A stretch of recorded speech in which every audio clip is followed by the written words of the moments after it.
Pode começar.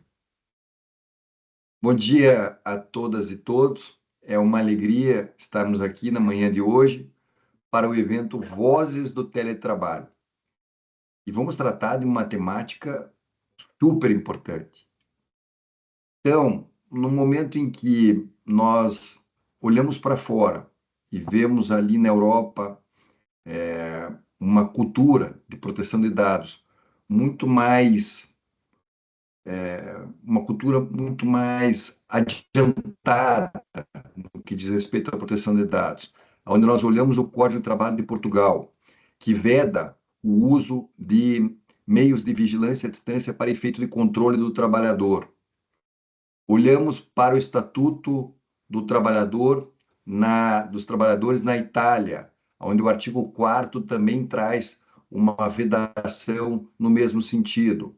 Olhamos para a recomendação do Comitê de Ministros sobre o tratamento de dados no contexto do emprego, que não permite, na União Europeia, que sejam utilizados sistemas e tecnologias de informação que tenham por escopo principal monitorar a atividade e comportamento dos empregados. Nesse cenário, no Brasil, nós não temos nenhuma vedação. Portanto, o controle da atividade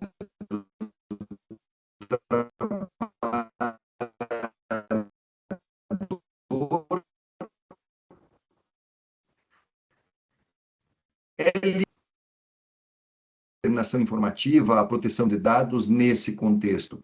Sobre esse tema, nós vamos tratar.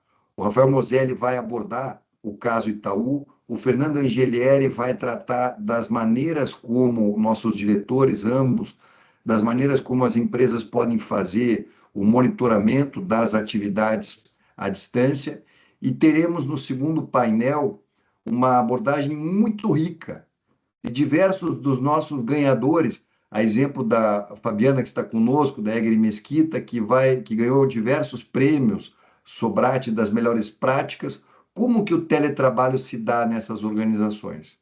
Porque, de um lado, nós temos empresas bastante satisfeitas com os resultados do teletrabalho, e de outro, o teletrabalho sendo também combatido em várias organizações quanto aos resultados, talvez até mesmo em razão da gestão que é realizada no que diz respeito a esse teletrabalho.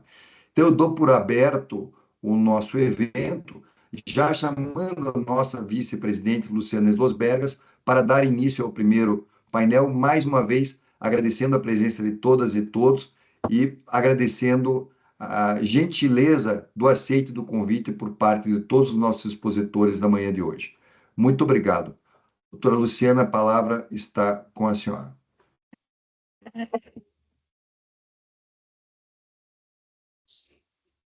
Bom dia a todos e todas. É uma satisfação enorme estar aqui e presidir esse primeiro painel, né, que será dedicado a um tema que, embora tenha se popularizado de forma acelerada nos últimos anos, ainda desperta desafios importantes para as empresas, trabalhadores e instituições públicas, né, que é o monitoramento do teletrabalho. E o teletrabalho hoje já é parte estrutural das nossas relações de trabalho, né? Amplia possibilidades, flexibiliza dinâmicas, gera eficiência, mas também exige da gente, exige de todos nós novos instrumentos de gestão, práticas de segurança de informação e uma leitura jurídica muito mais cuidadosa, né? E é justamente nesse ponto que entra aí o nosso tema central, né? Como monitorar as atividades no teletrabalho, garantindo produtividade, organização e proteção de dados, sem violar direitos humanos, privacidade, intimidade e limites, e quais são os limites legais, né? Então, para nos ajudar nessa manhã aí, dessa terça-feira, a navegar por todas essas camadas, esses temas técnicos, e jurídico, temos dois painelistas, né, referência no tema, e que irão abordar aí essa dinâmica. Então, é uma honra receber o nosso primeiro convidado, Fernando Angelieri, que é diretor de tecnologia da Sobrate, e sócio fundador da Trending Works, uma solução em nuvem especializada em pontos eletrônicos. Com mais de 30 anos de experiência na área de TI, Fernando acumulou vasta experiência em empresas de renome como Accenture e Microsoft. É formado em processamento de dados, possui Master em Gestão de Estratégia de TI na FIA e Master de Administração pela FGV. Fernando, bom dia, seja bem-vindo. Olá, bom dia. Obrigado, Luciana. Vamos falar aqui sobre o tema de monitoramento. Deixa eu só me preparar aqui.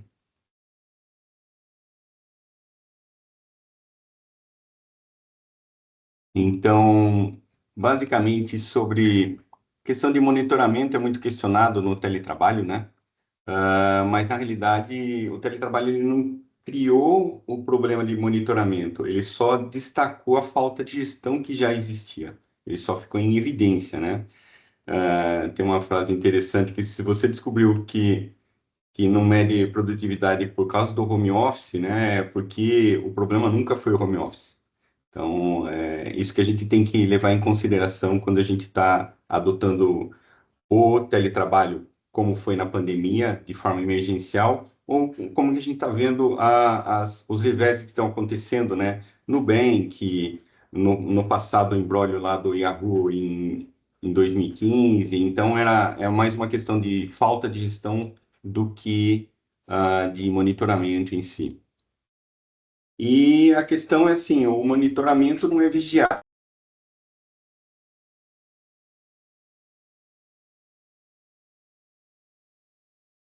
Tá?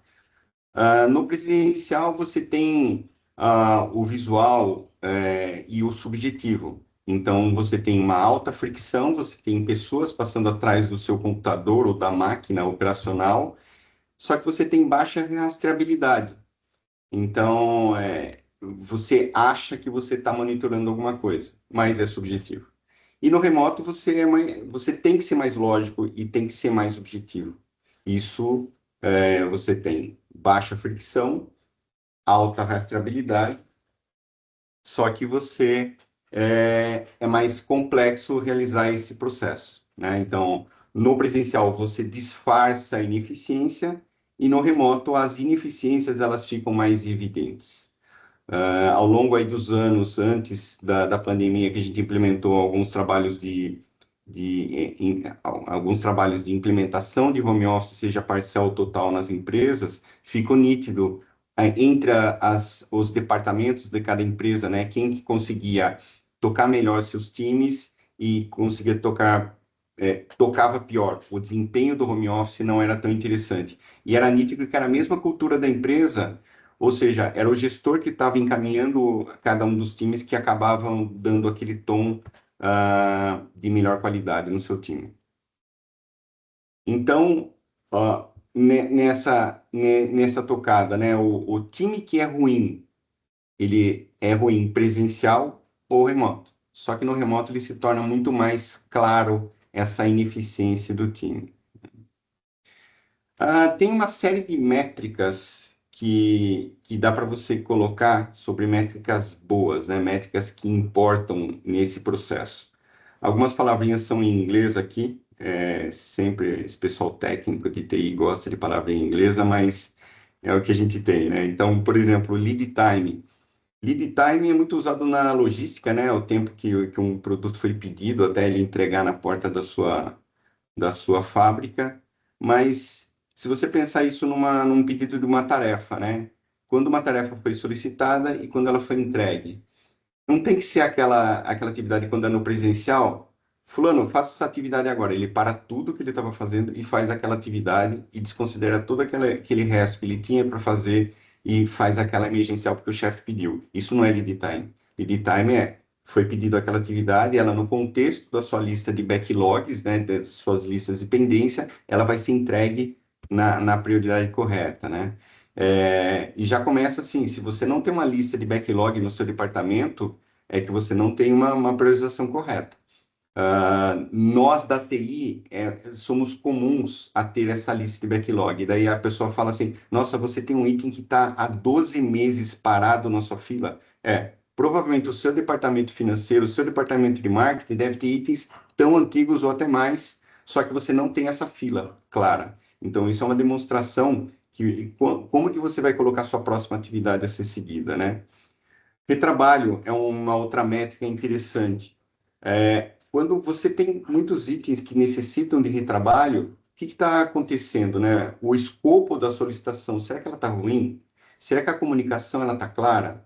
Quando a gente está colocando as pessoas em home office ou remoto, a comunicação tem que ser mais clara ainda. Tem que ser exatamente o que você está esperando daquela atividade. Eu dou muito exemplo de uma pintura de uma parede. Eu pedi lá para o pintor, assim, pinta aquela sala de reunião lá, mas pinta só uma camada de tinta. E eu não explico para ele o motivo de uma camada de tinta. Daí ele vem e coloca fundo, dá 3 camadas, lixa, deixa lindo. Só que leva 3 semanas para entregar. E eu precisava daquela reunião pronta no dia seguinte, porque ia ter uma reunião super importante e eu precisava só um tapinha. Então, esse é um exemplo de... Ele fez perfeito a atividade, mas não era aquilo, não era o escopo daquela atividade, né? Ah, então, o retrabalho ele é muito mais evidente quando a gente tem um pessoal remoto, né? E quando estou falando remoto, pensa assim, nós temos times na Índia, nós temos times no Chile, hoje Taiwan tá indo bastante grande, o Sudeste Asiático, então a pessoa não precisa necessariamente estar na residência dela, né? Ela pode estar numa outra unidade de fábrica. Um outro ponto de métrica interessante para você colocar são bloqueios. Muitas vezes o bloqueio é corporativo. O colaborador ele precisa de uma aprovação do gestor ou de uma área para ele ter acesso a um documento, para ter acesso a uma informação. Então, esses bloqueios atrapalham a cadeia. Muitas vezes, quando se está presencial, esses bloqueios não são sentidos, porque o colaborador levanta da cadeira, vai até algum responsável e fala assim: amigo, pelo amor de Deus, aprova aquele workflow para mim. Então, daí você tem uma agilidade, mas agilidade não tem a ver com esse workflow, né? A agilidade tem a ver porque, olha, você chacoalhou alguém do outro lado, né? Um outro tipo de métrica, é uma palavra em inglês aí, o throughput, mas é o quanto que eu estou entregando de demanda, né? E aqui o entregando não é o quanto que eu estou fazendo, é o quanto que a empresa recebe de coisas boas. Então, você não pode medir o esforço. Nossa, fulano gastou um mês inteiro nesse relatório que não serve para nada. Então, o esforço dele não serviu para nada, porque o relatório era insignificante. Aquele relatório, ele não era condizente com a necessidade de negócio da empresa, né? Então, às vezes, uma pequena atividade que ela foi priorizada corretamente, ela saiu daquela fila de backlog lá toda suja, 1.000 itens, e ela foi realmente colocada numa prioridade. E ela levou só 30 minutos para ser executada e era tudo que a área de negócio precisava para resolver um problema financeiro, uma reclamação recorrente dos seus clientes ou dos seus fornecedores, né? Então, o throughput é uma outra métrica aí importante para ver. E dessas 5 métricas aí, lead time, retrabalho, bloqueios, throughput, a gente coloca aqui compliance, né? Então, o compliance é quais são os processos, o que é combinado e o que está sendo feito. Então, isso ele serve tanto para eu garantir que os meus processos estão afinados, como para garantir que o Dr. Rafael vai comentar sobre lei geral de proteção de dados, né? Se eu posso fazer aquilo, se eu não posso, se os contratos com os meus clientes estão sendo aderentes com o que eu estou executando, né? Então, a compliance, ela fecha o ciclo de monitoramento aqui. E daí a gente vai para o lado, assim, o que seria a métrica útil? E é muito comum essas métricas a gente ouvir dos nossos clientes aqui que vem pedir solução de ponto e fala assim: nossa, você não tem um jeito aqui de medir o quanto que a pessoa está logada no sistema? Para quê? O que vai garantir isso, né? Não, eu quero saber quantos itens ele teclou, qual o movimento do mouse. Tem até esqueminha na China lá que você compra para você movimentar o mouse, você liga o ventilador lá com um fiozinho no mouse, ele fica movendo, né? Então, não é nada. Ah, vou tirar screenshot da tela. Tá bom, você vai tirar o screenshot da tela, o print da tela do seu colaborador, e quem é que vai ver a tela para ver se ele está sendo útil ou não, né? Então, qual a necessidade disso? Ou mesmo quantas tarefas a pessoa pegou? Nossa, esse cara pegou 50 atividades e o outro só pegou 10. Só que o cara que pegou 10 buchas, né? Ele gosta de um desafio, pegou 10 e realmente conseguiu entregar negócios para a empresa. Então, tem métricas que você não faz sentido ter esse nível de monitoramento, tá? Então, isso é muito importante. Uma grande discussão que a gente tem aqui dentro da Sobrate, e é importante a gente entender sobre que tipo de estrutura de trabalho que as pessoas executam, né? Nem tudo são flores, nem tudo é fácil, nem tudo é home office, nem tudo é presencial. E eu coloquei 3 exemplos aqui para a gente poder discutir sobre tipos de atividades que as pessoas executam. Vou dar um exemplo de uma atividade super estruturada, call center. A URA lá, a central que faz as ligações, controla tudo, controla o tempo de pausa, controla quantas ligações ele tem que fazer, o que, que ele tem que falar para a pessoa. Você consegue rastrear, porque você tem a gravação da ligação, você tem o resultado final daquela ligação. Então, você tem um nível de controle muito fácil, que se a pessoa tiver presencial ou remoto do outro lado do mundo, ou aqui até na praia, não é o recomendado, lógico, você está monitorando ela de uma forma sem ser invasiva e com o que é necessário para a atividade dela. Então, esse tipo de atividade de call center, você pode expandir para várias outras frentes, onde a pessoa está trabalhando na frente de um computador e com uma ferramenta de gestão sobre ela.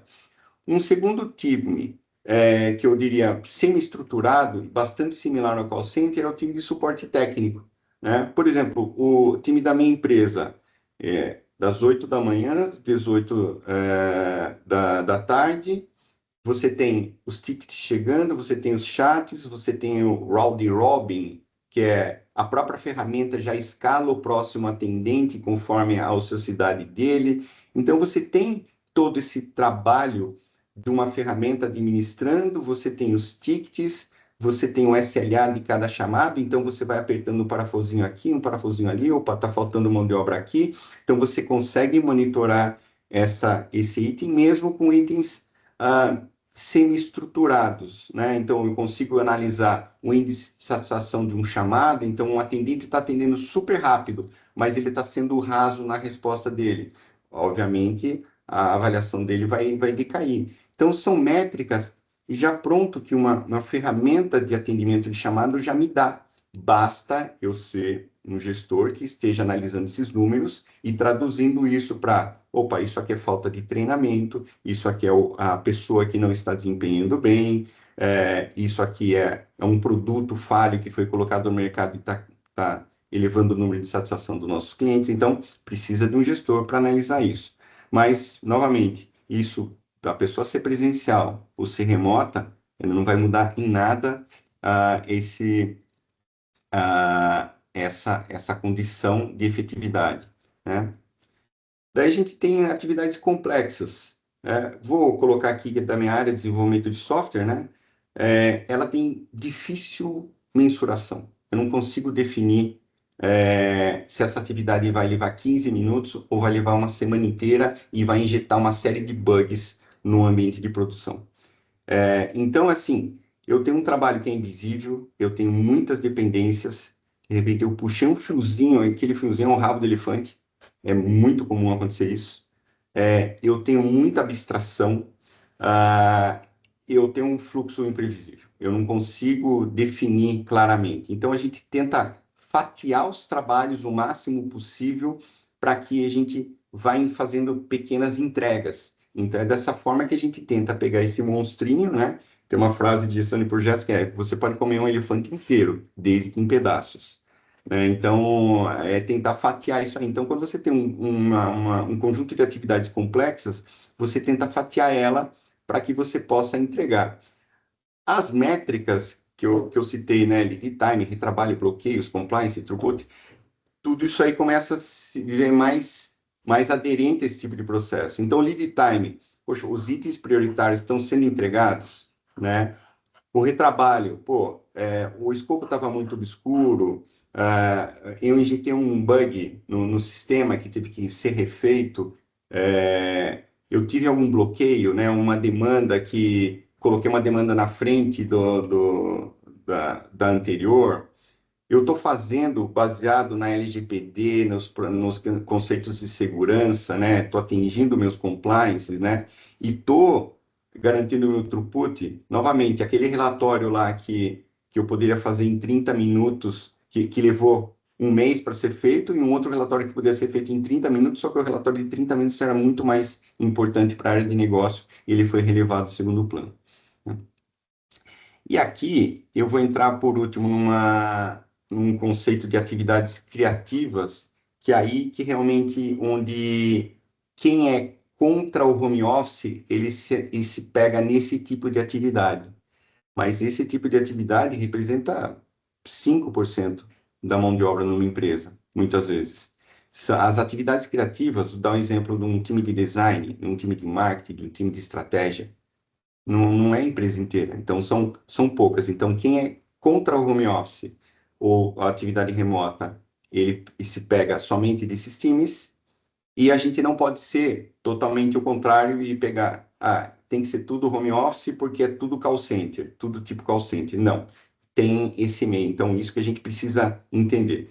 E o que a gente faz para esse time de atividades criativas, para a gente monitorar? Home office ou presencial, né? Não muda. É, então, o problema da criatividade é que não é sobre o volume, é sobre o impacto que está sendo gerado desse time, né? Eu tenho uma produção completamente variável, né? Eu não tenho um tempo de maturação, eu tenho picos inspiracionais, né? De repente a pessoa passou 15 dias sem fazer nada, de repente ele foi almoçar, voltou com um insight e aquele insight foi arrebentador. Você vê muito isso com o pessoal de criatividade de marketing, né? Com campanhas de marketing e tudo mais. Então, estou citando o marketing como exemplo, mas pode ser um laboratório, pode ser uma série de coisas aí. Ah, então, assim, qual é a qualidade percebida disso, né? Como que é o resultado final que eu vou mensurar? E daí tem uma frase que eu acho muito interessante, que é assim, ó, a criatividade ela não se monitora, ela se direciona. Então, aí a gente sai completamente do nível de monitoramento. A gente vai para o nível de direcionamento. Pô, isso está alinhado com a estratégia da empresa. Veja, é o outro conceito completamente diferente, né? Para a gente seguir aqui para o nosso encerramento, quanto mais padronizada a atividade, mais é fácil medir, né? Portanto, é mais fácil uma operação remota. Então, quanto mais criativa, é mais importante medir o impacto, só que não o volume. E aí é mais difícil uma operação remota. Então, se eu falasse assim, equipes criativas, ela pode sim ter seu trabalho híbrido, por exemplo, e vou falar mais, o trabalho híbrido, ele pode ser sazonal. Quanto mais criativo a atividade, mais difícil é conseguir um profissional. Se você tem sua empresa em BH e você precisa de um profissional de São Paulo, você vai ter que contratar ele, trazer a família inteira para BH, se mudar e tudo mais. E por que não uma operação híbrida de 15 em 15 dias?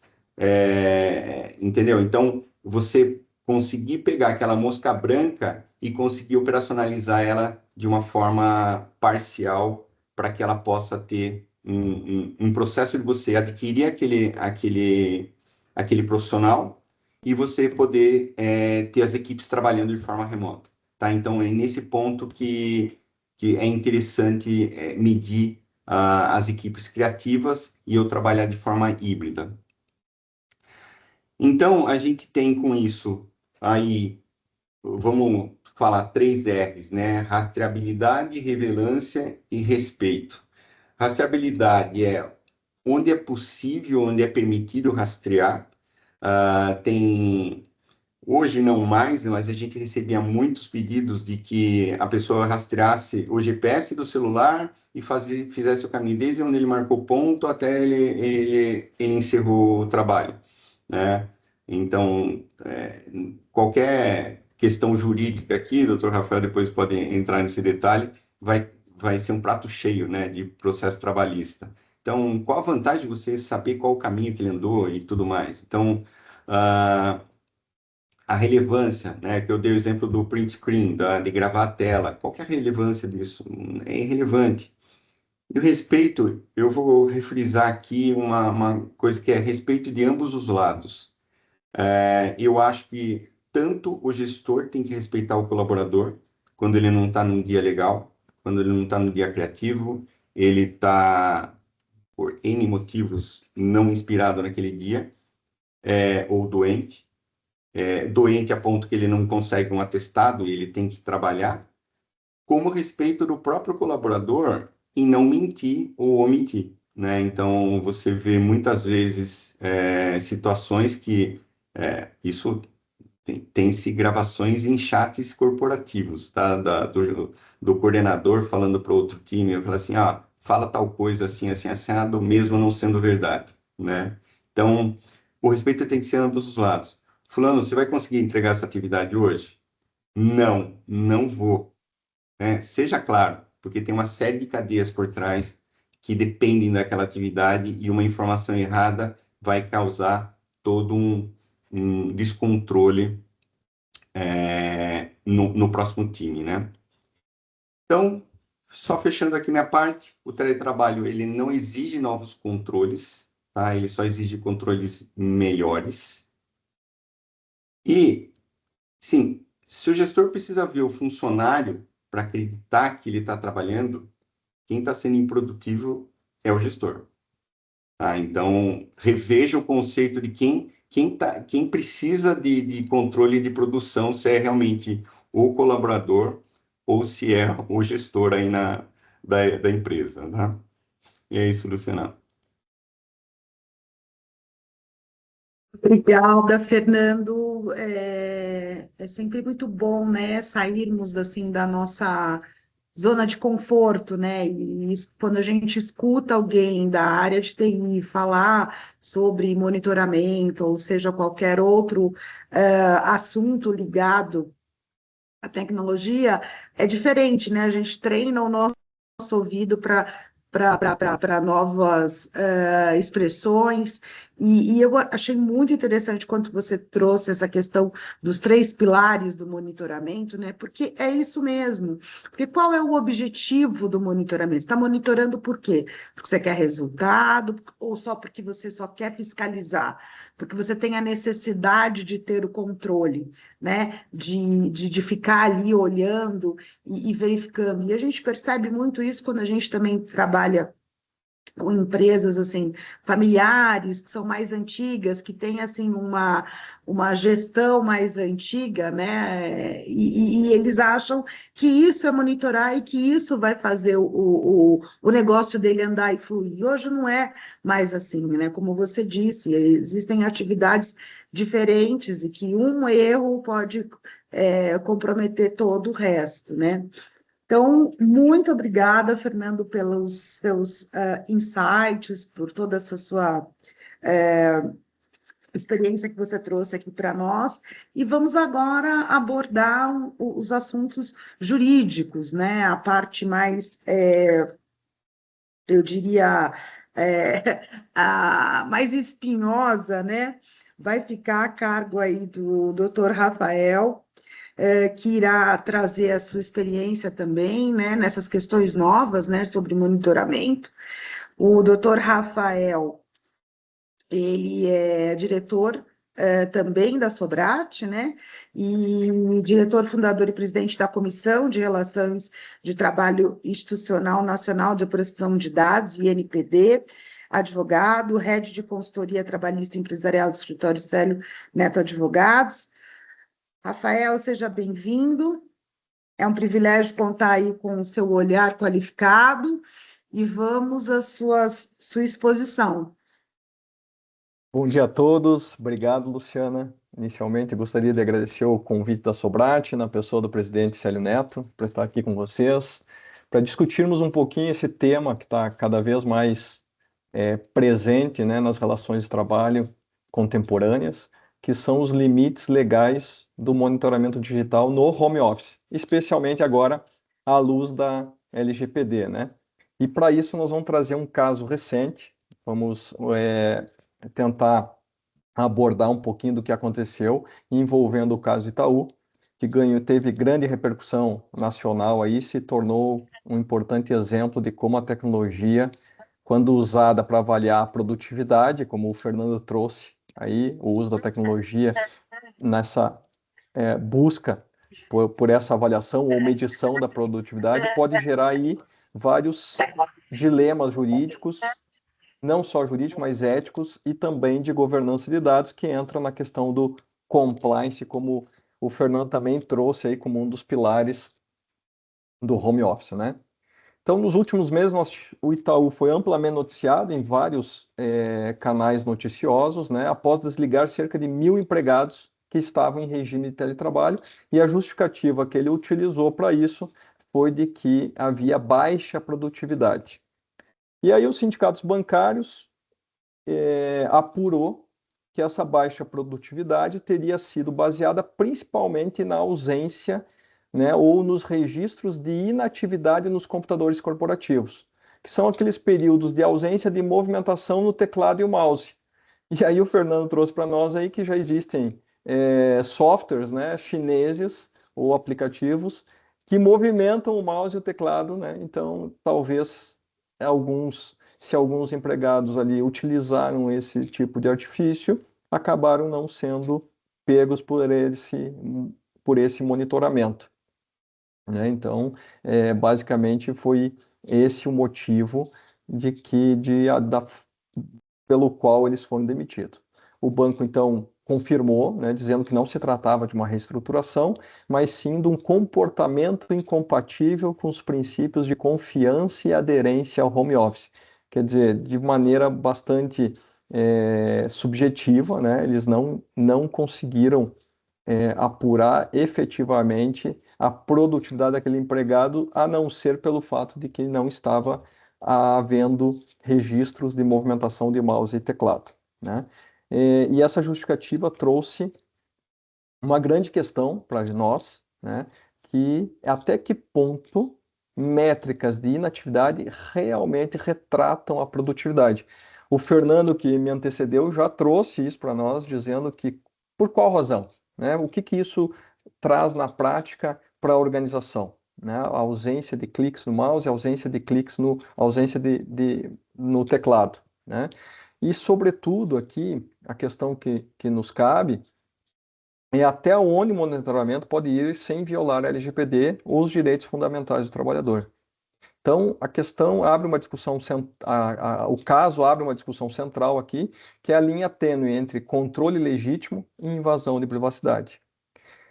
Como inicialmente o Célio trouxe para nós aqui, a LGPD não proíbe o monitoramento do ambiente de trabalho. Então, não há qualquer tipo de proibição determinada pela LGPD.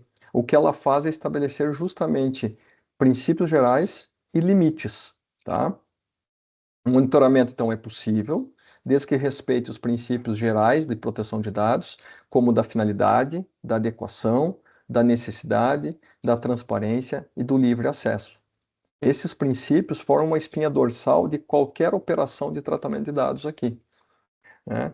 Para avaliar a produtividade do empregado, pode sim ser monitorado, pode sim o empregado ser monitorado, mas o empregador, por sua vez, vai ter que justificar por que está monitorando, o que ele está monitorando e como isso será usado, né? Quanto tempo esses dados serão retidos e, principalmente, se esse dado é proporcional à finalidade, né? Então, eu estou coletando a tela do computador do empregado, né? O print screen da tela lá, como trouxe o Fernando. Qual a finalidade disso? Quem vai olhar se aquela tela está sendo utilizada para produtividade maior ou menor desse empregado, né? O número de cliques no mouse tá servindo para quê? Né? O que ele está digitando? O monitoramento está servindo para qual finalidade? É proporcional a partir do momento que eu consigo estabelecer uma finalidade? Tempo logado, né? O Fernando disse que algumas empresas solicitavam para ele, tem como medir o tempo logado. Quer dizer, o tempo logado em determinado software, ele está produzindo nesse software ou ele está só logado, né? Qual é a produção que está tendo ali? Então, a gente precisa entender, né, que a coleta desses dados tem que servir para algo, servir para determinada finalidade, né? E essa coleta tem que ser adequada, né, e necessária para atingir aquela finalidade. E com isso, todas essas coletas e toda essa finalidade que deve ser observada, o trabalhador tem que ser informado previamente sobre os dados coletados. No caso do Itaú, por exemplo, uma alegação foi de que nenhum dos trabalhadores tinha sido comunicado de que aqueles dados estavam sendo coletados durante o home office, né? Então, o uso desses dados deve ser compatível com aquilo que foi informado. Não pode trazer nenhuma surpresa, como aparentemente parece ter sido o caso do Itaú, né? Que foram pegos de surpresa e acabaram sendo demitidos por esta situação, né? Então, nós temos que observar aqui que há limites constitucionais e trabalhistas, né? O poder diretivo do empregador aqui não pode anular a intimidade e a dignidade do empregado, previsto lá no artigo 5º da Constituição Federal, e o avanço dessas tecnologias de controle à distância, eles surgiram aqui, com o avanço das tecnologias de controle à distância, surgiram ferramentas capazes de mapear cada detalhe da interação do trabalhador com o computador, né? Então, é possível registrar, né, cliques, tempo de tela, acessos, velocidade da digitação, geolocalização, o uso de aplicativos e até as capturas automáticas de tela, como bem trouxe aí antes o Fernando para a gente, né? Então, de fato, o fato de ser possível essa rastreabilidade trazida pela tecnologia não significa que é necessário, ainda que a lei não o proíba, mas existem limites para essa coleta. E a LGPD aqui, lá no artigo 6º, diz que a coleta deve ser mínima, proporcional e adequada. E aqui a Lei Geral de Proteção de Dados traz a nossa primeira limitação, né, além daquilo que está previsto no artigo 5º da Constituição Federal, que é a intimidade do trabalhador. Então, a gente tem algumas questões trazidas a partir desses limites impostos, que é monitorar continuamente o meu empregado o tempo inteiro, apenas para verificar produtividade. Pode ser considerado excessivo, né? A ausência de cliques no teclado ou no mouse não necessariamente pode retratar uma improdutividade, né? O Fernando bem trouxe essa questão da criatividade, ele pode estar passando por um momento de improdutividade, né? E na sequência trazer ali um momento inspirador que acaba sendo muito mais produtivo do que a medição simplesmente daquele período em que ele pareceu improdutivo, né? Pode ser que também o empregado esteja lendo, planejando uma reunião, realizando outras atividades que não geram necessariamente os cliques aí medidos no caso do Itaú, né? A própria ANPD, em diversos guias sobre tratamento de dados, reforça que a coleta de dados deve se limitar ao necessário para aquela finalidade pretendida, né? O que eu pretendo com esse monitoramento? Né? Essas ferramentas de monitoramento constantes produzem perfis comportamentais e, portanto, são considerados aí dados que devemos ter certa cautela na sua coleta. Então, há ali um comportamento que é coletado da forma como esse empregado trabalha, né, aumentando riscos de eventual discriminação, vigilância abusiva e até a chamada reidentificação indevida do titular, que consiste no comprometimento do grau da utilidade desse dado em relação ao grau de anonimização, né? Como alerta o estudo técnico realizada pela NPD, que fala sobre a anonimização de dados na LGPD, uma visão de processo baseado em riscos e técnicas computacionais. Então, tem aí já um alerta da NPD com relação a esse monitoramento constante e por período indeterminado do empregado, né? Nesse aspecto, ganha aqui uma especial relevância o papel da governança de dados e da atuação do encarregado de dados. Então, de modo que as empresas devem ter regras claras e transparentes e documentadas sobre o monitoramento, né? Como é que ocorre esse monitoramento, quanto tempo esses dados ficam retidos, se há segurança da informação com relação a esses dados e quais são as medidas de mitigação de riscos e os canais de atendimento do titular, né? Tem um guia orientativo para a atuação do encarregado, publicado pela NPD em 2024, que destaca aqui a função do encarregado de dados dentro das corporações, responsável por esta implementação do compliance, e também com a função de intermediar essa relação entre empresa e os titulares de dados, que são os nossos empregados na relação de trabalho.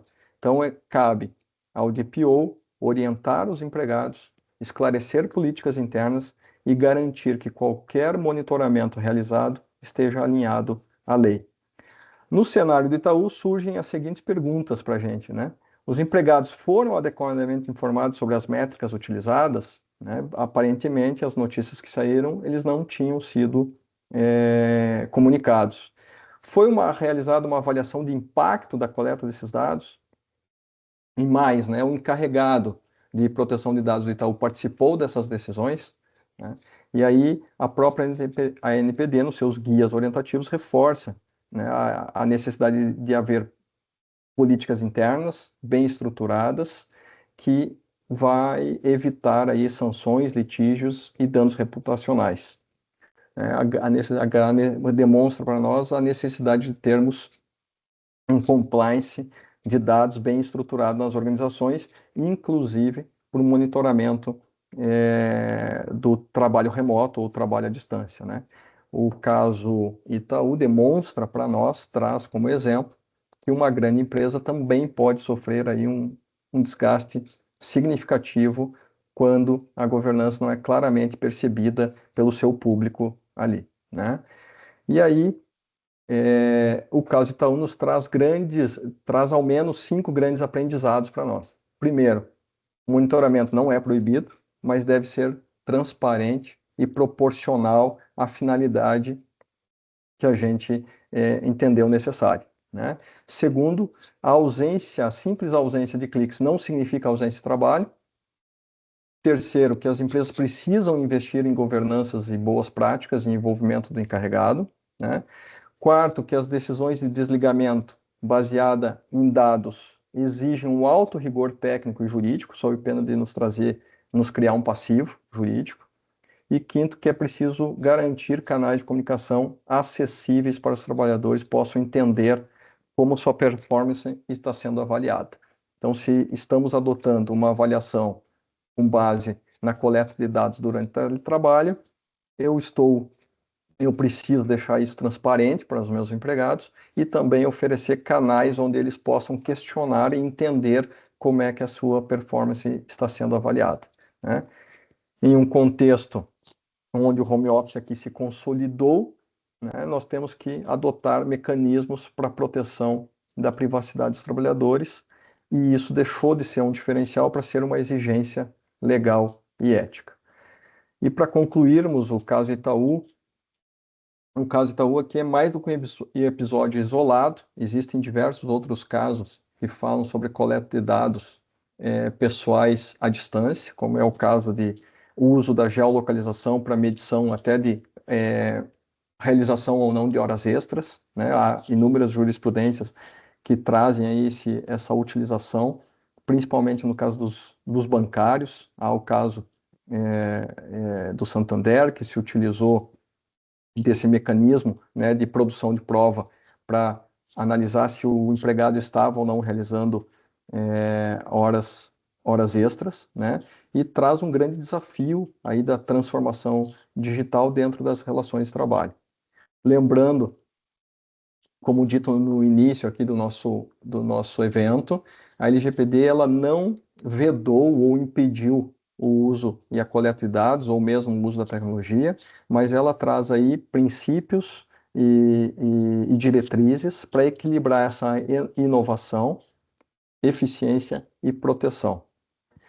E as empresas, então, que implementam o monitoramento responsável, transparente não apenas vão evitar riscos jurídicos, como vão fortalecer aí a relação de confiança com os seus colaboradores. Devemos utilizar a tecnologia com responsabilidade, governança, respeito e respeito aos direitos fundamentais, como muito bem disse aí o Fernando, que é um dos pilares, né, do monitoramento, haver respeito entre o gestor e seus subordinados, assim como dos seus subordinados e seus gestores. Então, basicamente, é isso, Luciano, algumas pinceladas aqui sobre a necessidade de adoção de um compliance de dados pelas organizações.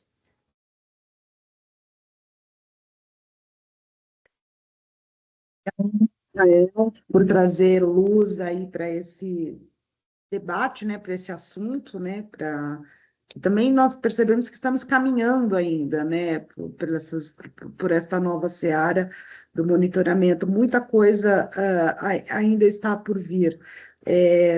Eu fico imaginando se para cada software de monitoramento que é criado, nós vamos ter outros 2.000 softwares para combater o software do monitoramento. Então, a gente está falando aí de um universo de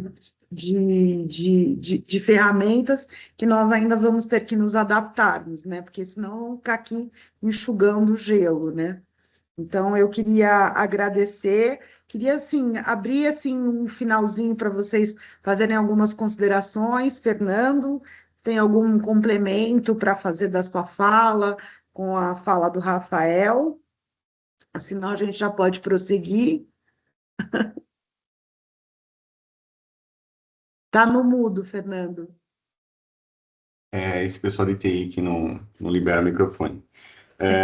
Eu acho que é sempre interessante essa parte de juntar a parte jurídica com a parte técnica, né? Então, a gente ouve muito, se colocar ainda, está faltando uma parte aqui, que é a parte operacional, a parte do negócio do cliente. Acho que seria interessante, num próximo debate, colocar um Sim. operacional. Muitas vezes você vê a pessoa tendo que fazer o contrário, forçar um log-off, desligar o computador para não ultrapassar as horas, né? E daí você acaba perdendo aquele ponto criativo daqueles últimos 15 minutos da sessão de trabalho dele, para que ele não entre na faixa de hora extra. Então, tem uma série de questões que ocorrem no dia a dia na prática, né?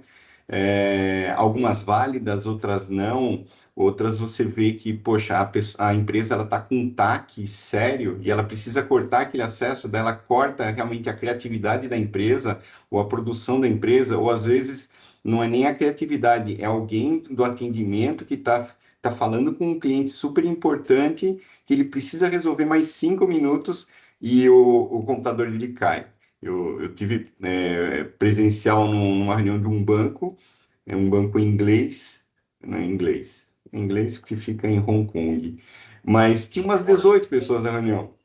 Metade era do banco, metade era da empresa que eu trabalhava. Simplesmente de horário, tivemos que parar a reunião e continuar no dia seguinte, às 9 horas da manhã. Quer dizer, então, às vezes, o excesso de controle também acaba prejudicando em muito essa produtividade, como o excesso de controle pode causar problemas aí, jurídicos, né, e legais para a empresa, né? Então, tem que ter tudo, tem que ter um equilíbrio. Mesmo. Eu queria agradecer tanto ao doutor Rafael como ao Fernando pelas reflexões profundas que trouxeram aí e clareza aqui para o nosso debate dessa manhã. E já vou passar, pelo adiantar da hora, inclusive, a bola, né, como se diz, usar o jargão jurídico, passar a bola aí para a Juliana, para dar continuidade aí no próximo painel, que também vai, tenho certeza que vai ser esclarecedor. Juliana, a bola está com você. Obrigada, Lu. Bom dia, Célio. Agradeço o convite ao nosso presidente, cumprimento os colegas diretores, nossas convidadas, a nossa audiência. Eu tenho uma excelente missão, que é apresentar algumas organizações que se destacaram no Prêmio Sobrate. E o que é esse prêmio, né? Até para que mais pessoas tenham acesso a essa informação, essa premiação da Sobrate, ela busca identificar melhores práticas do teletrabalho, buscando prestigiar, reconhecer organizações que fizeram desse programa um projeto de benefícios, né, para os colaboradores, para a sociedade, para a organização em si, na medida que, inclusive, integra o uso ao planejamento estratégico da organização. A nossa primeira convidada é a Mariana Dalcanali. Ela é membro da carreira de especialista em políticas públicas e gestão governamental. Ela atua como superintendente de gestão de pessoas da Agência Nacional de Aviação Civil, ANAC, desde novembro de 2021. É professora e mentora do programa Lidera Gov, da Escola Nacional de Administração Pública e professora da Escola da Câmara dos Deputados. Mariana, seja muito bem-vinda. Eu inicio, Mari, essa nossa conversa, primeiro afirmando, né, a ANAC ela é uma referência na administração pública federal e ela tem se destacado pela implementação de um modelo orientado a resultados. E a pergunta é, quais os elementos centrais dessa mudança e como você tem construído isso com a equipe? Bom dia, um prazer estar aqui com vocês. Muito obrigada pelo convite. Quero saudar aqui todos os meus parceiros que estão aqui no dia de hoje fazendo essas discussões e eu sou muito feliz de começar a falar depois que o Fernando e o Rafael já fizeram alguma exposição, porque eles trouxeram vários elementos e eu não preciso repetir e a minha fala de 15 minutos consegue até avançar em outros temas, Juliana, porque você colocou algumas questões de elementos centrais, né, que fizeram o programa de gestão de desempenho da ANAC, Agência Nacional de Aviação Civil, ser um ponto de referência no setor público, né?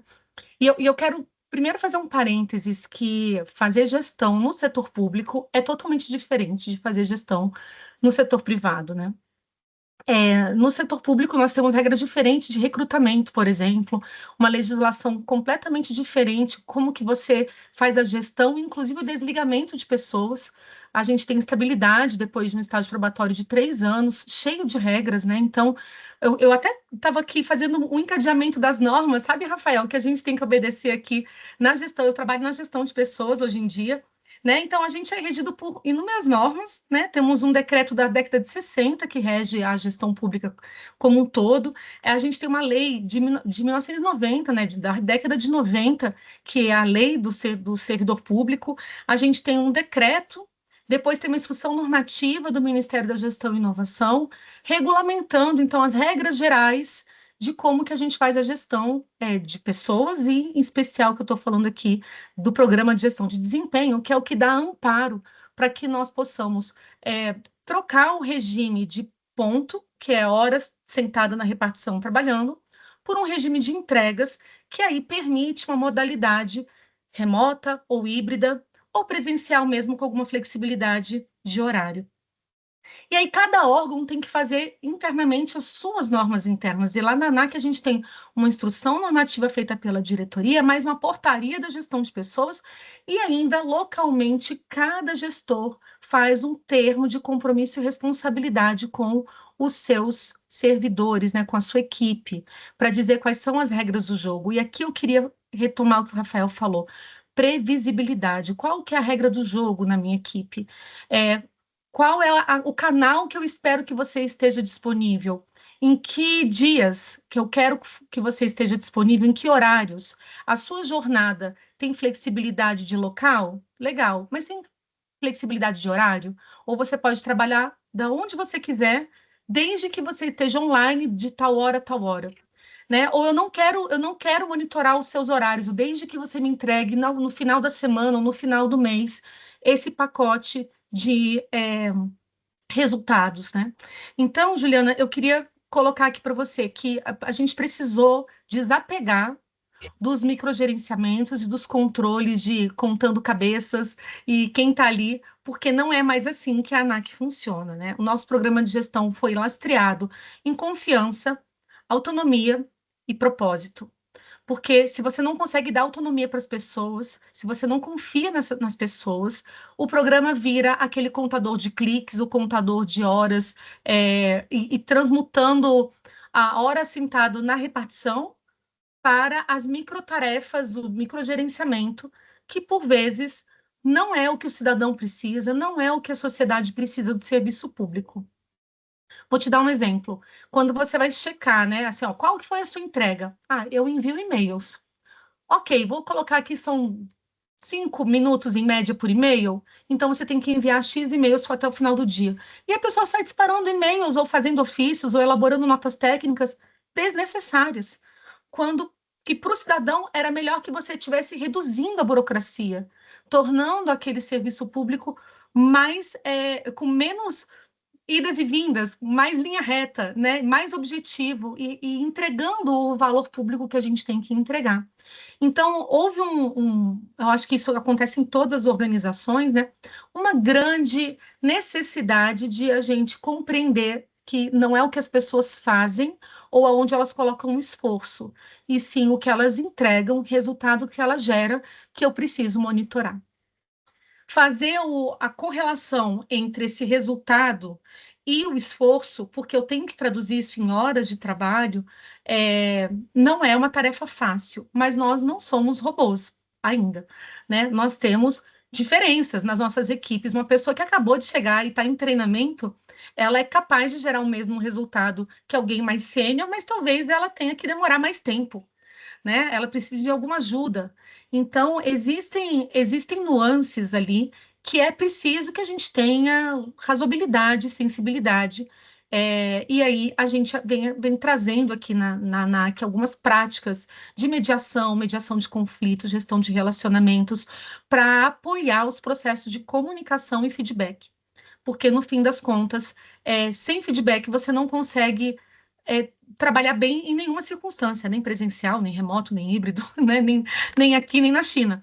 O lance é que a gente vai fingindo que está tudo bem, porque está todo mundo ali e no presencial e a gente está batendo ponto de tal hora, e o retrabalho acaba ficando mascarado. Mas quando você vai para um regime de entregas em que você não tem essa máscara, né, como falou bem o Fernando, né, você começa a ver que você tem problemas de comunicação por causa do teletrabalho, você começa a ver que tem gente te dando perdido por causa do teletrabalho, você vê que tem gestores que não têm clareza de o que eles entregam no fim do dia, e o problema é o teletrabalho, né? Então a gente começa a tirar o véu de problemas pré-existentes de gestão, e isso pode ser visto com bota a culpa no teletrabalho e volta para o presencial, está tudo resolvido.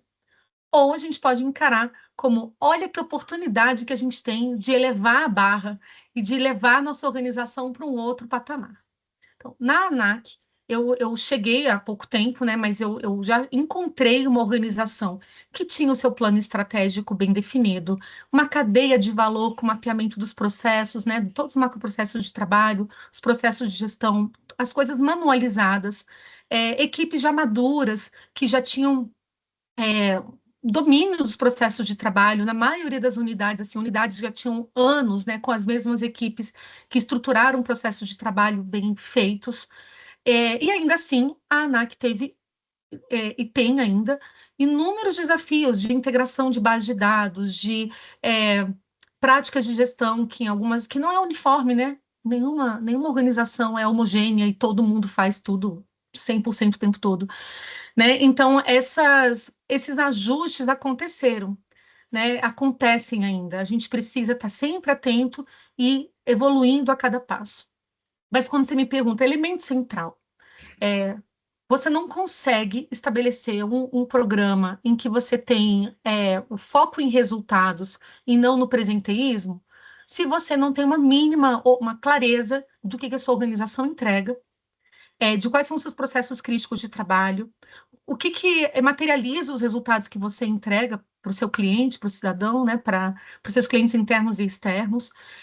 E se você não tem uma cultura mínima de confiança, se as pessoas operam numa linha de que todo mundo é picareta e se eu virar as costas estão me enganando. Esse é o tipo de cultura que não vai conseguir abrir um trabalho flexível, é, sabe, com tranquilidade, porque as pessoas partem da premissa de que todo mundo está se enganando ali. E, gente, quando você tem isso, é aquele tipo de organização que conta o tempo no banheiro, né? É o tipo de organização que guarda prova de todos os diálogos, que ninguém fala sozinho, porque tem que ter sempre uma testemunha na sala junto, né? E isso é algo que o teletrabalho ou né, o trabalho remoto, a equipe flexível, não tendo esses olhos do dono, né, digamos assim, é, vai ruir, não vai conseguir ficar né, em boas bases. Um outro ponto que eu queria destacar, né? A gente nunca encarou o nosso programa como um programa de qualidade de vida, um programa pró-servidor. Ele traz qualidade de vida? Sim. Os servidores estão felizes? Estão. Atrai talentos, retém talentos? Tenho evidências de que sim. Mas a gente sempre buscou no programa trazer melhor serviço público. É a premissa do programa.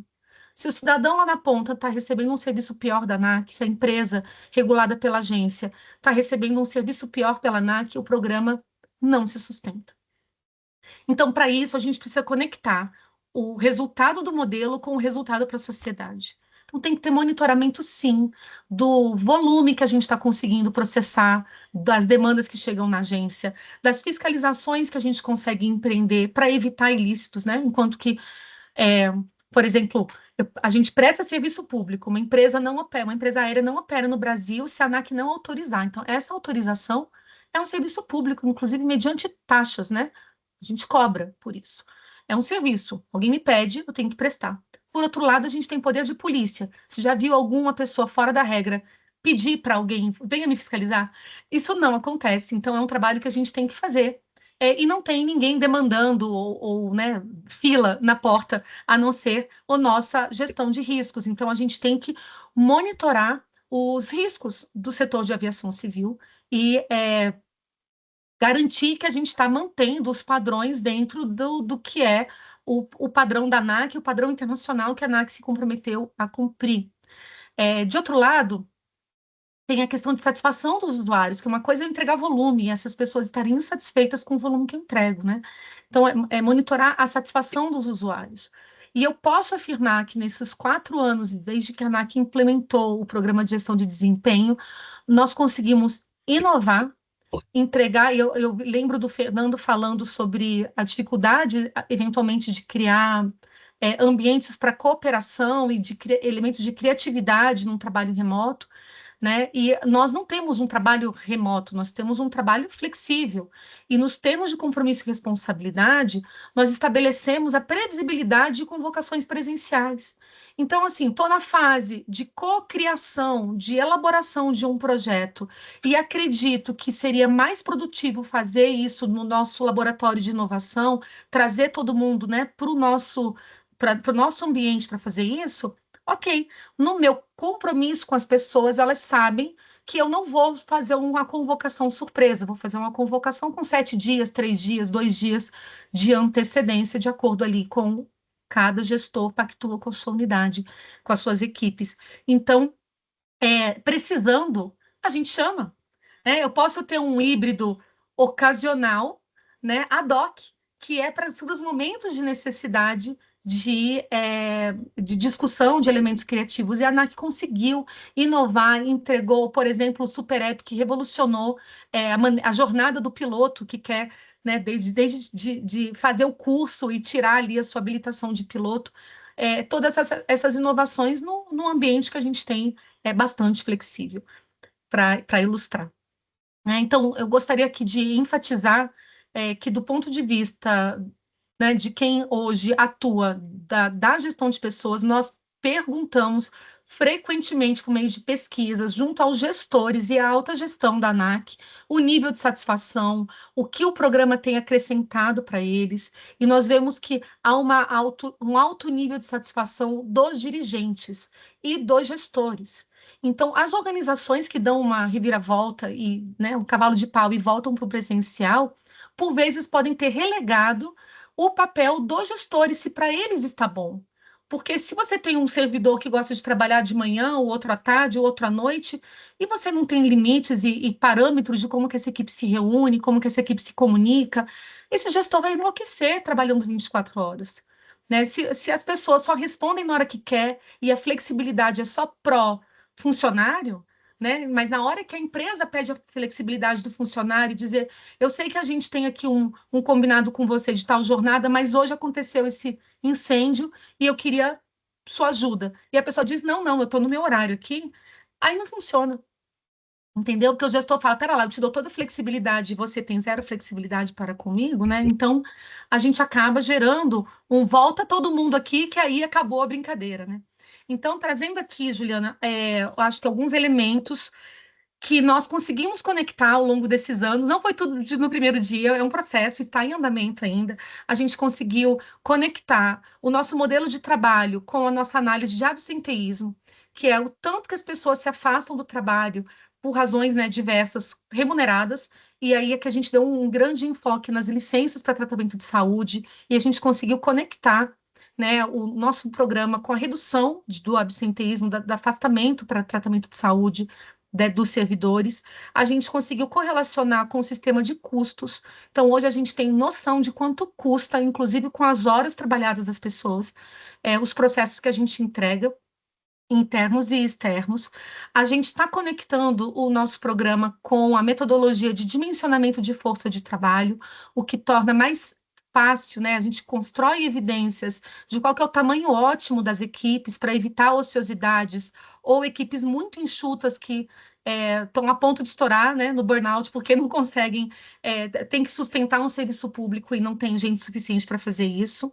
A gente já integrou com o plano de desenvolvimento de pessoas, de modo que a gestão de competências e a gestão de entregas, né, a gestão do desempenho, ela se retroalimenta, tanto na avaliação de desempenho individual, que é integrada no nosso sistema, que gera inputs sobre o que competências eu preciso trabalhar no próximo ciclo, como, a partir do momento que a gente planeja, preciso trabalhar essas competências, são essas capacitações que estão disponíveis para você usar a hora do seu trabalho para se desenvolver. Você não vai poder fazer cursos aleatórios do seu gosto e depois dizer para o gestor, me remunera aí 12 horas que eu fiz esse treinamento aqui, que eu estava afim, né? Então, há uma conexão. E a gente também tem uma política de consequência muito arrojada. Aí, Rafael, você que é advogado, a gente trabalhou a muitas mãos, trouxe o nosso jurídico, trouxe o sindicato e a união também dos servidores, tem duas entidades que representam os servidores, né, o sindicato e a união dos servidores de agências reguladoras, e a gente conversou com eles lá atrás, em 2021 para 2022, para colocar assim, então, o programa não vai se sustentar se a consequência for me deu perdido, não rendeu, volta para o presencial. Né? A gente precisa fazer uma correlação com a legislação de pessoal do serviço público, que diz que se eu falto ao trabalho, ou eu compenso, ou desconto uma falta.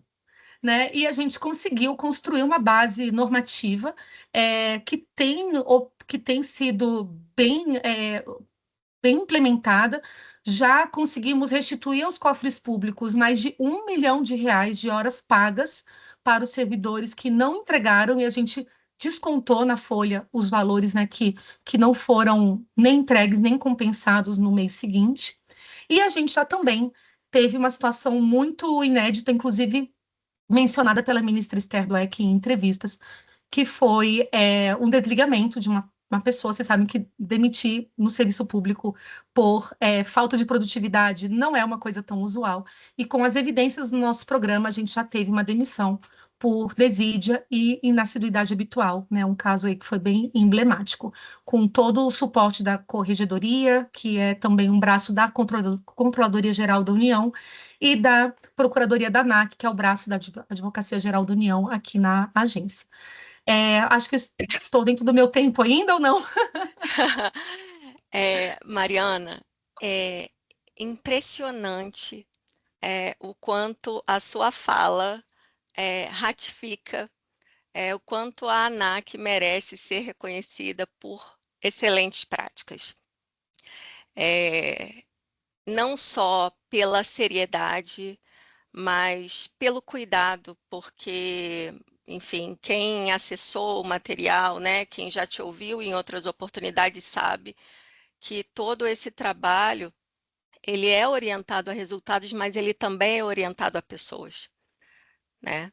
E vocês vêm construindo de modo brilhante, sustentando isso com evidências, né? Como você disse, é um trabalho em curso, é um trabalho que vem se consolidando ano a ano e a muitas mãos, né? Porque a ANAC conta com um quadro muito qualificado, muito comprometido com essa mudança, e talvez isso explique, imagino eu, muita coisa. Muito obrigada, tá? Por estar aqui conosco dividindo a experiência da ANAC, premiada pela Sobrate.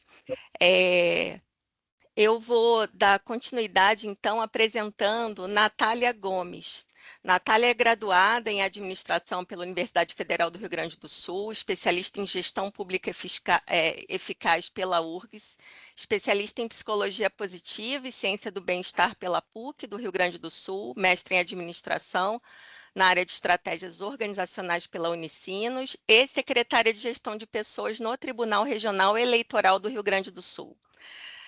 Natália, seja muito bem-vinda. Eu começo sempre, né, com a afirmativa, porque sabemos, né, de antemão que o teletrabalho no âmbito do TRE do Rio Grande do Sul, ele se mostrou um grande aliado durante a enchente no estado, né? Nós conhecemos essa experiência no prêmio e gostaríamos hoje de compartilhar com toda a nossa audiência. Gostaria que você dissesse quais são os resultados desse trabalho e qual o uso atual das modalidades teletrabalho integral e híbrido no tribunal, como você também, né, dialoga com os desafios do setor público de modo geral, né, no âmbito do judiciário. Fique à vontade para dividir conosco a sua experiência. Obrigada. Também bom dia a todos e todas. Conseguem me escutar bem, mais ou menos? Sim. Oi. Tá, perfeito. Primeiro, eu quero agradecer a diretoria da Sobrate pelo convite, dizer que eu estou muito feliz em nome do Tribunal Regional Eleitoral do Rio Grande do Sul em fazer parte dessa iniciativa pioneira da Sobrate de trocas de expertises e casos práticos. O primeiro palestrante, eu até anotei os nomes aqui para não me perder, falou sobre a ausência da área de negócio, o Felipe, né? Isso? Deixa eu ver aqui, mano. E, no caso, a área de negócio acabou de apresentar, né? Só que é do negócio público, a Mariana, e agora eu vou trazer também a questão da justiça eleitoral. Então, assim, pegando alguns pontos que já foram comentados, porque isso é uma construção coletiva, as modalidades de trabalho, eu quero trazer mais alguns elementos que a Mariana falou sobre o serviço público, as diferenças. No caso, tem mais uma linha que eu acho importante, que é as questões políticas. E quando eu falo em político, eu não estou falando em partidos, tá? É o conceito de política como decisão, tomada de decisão, priorização. Então, o que a gente observa muitas vezes em organizações públicas da administração direta, que é o caso do judiciário, é que os gestores nem sempre têm conhecimentos de gestão, administração. E isso também se reflete nas carreiras, mesmo os servidores sendo do quadro, concursados, nem todos têm um histórico de cursos de gestão, administração. Isso a gente viu na fala da Mariana muitas vezes que o gestor compactua, o gestor faz o acompanhamento, o gestor faz o feedback. Então, são questões o gestor é fundamental para que funcione o teletrabalho ou as modalidades remotas. Só que nem todos os gestores estão preparados. Nós temos, por exemplo, vou falar do meu órgão especificamente, tem pessoas que estão há 20, 30 anos. Então, assim, elas têm uma... Eu estou há 20 anos, por exemplo, já sou antiga, mas que tem uma mentalidade que foi construída de gestão com base na presença, no ponto. Então, por que eu estou trazendo isso? Porque a gente ainda está numa curva de aprendizagem, que nós ainda temos essa mentalidade da indústria de contar quantidades, de olhar erros, ver falhas e querer ter a pessoa ali para ter certeza que ela está trabalhando. Sendo que no presencial, gente, vamos combinar, né? Quantas pessoas não ficam olhando, às vezes, o e-mail, olhando um site de notícias. Então, não é o fato de estar no presencial que vai determinar se as pessoas estão ou não produzindo, trabalhando. Enfim, só queria fazer essa colocação inicial a partir de tudo que foi trazido até o momento.